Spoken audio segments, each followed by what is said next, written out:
এনসিপির আহ্বায়ক নাহিদ ইসলামের বার্ষিক আয় ১৬ লাখ টাকা। নিজের নামে বাড়ি বা গাড়ি নেই, স্থাবর কোনো সম্পত্তিও নেই। দলের পক্ষ থেকে এক বিবৃতিতে এ তথ্য জানিয়েছেন যুগ্ম সদস্য সচিব তামিম আহমেদ।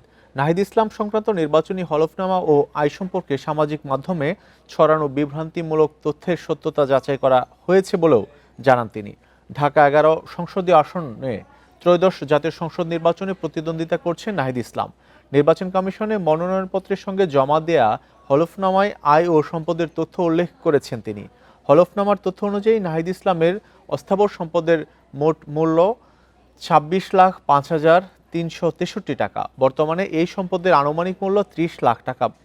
ব্যাংক ও আর্থিক প্রতিষ্ঠানে তার নামে জমা আছে ৩,৮৫,৩৬৩ টাকা। হলফনামায় পেশা হিসেবে নাহিদ উল্লেখ করেছেন পরামর্শক। পেশা সম্পর্কে তিনি পরামর্শক হিসেবে কাজ করার কথা উল্লেখ করেছেন।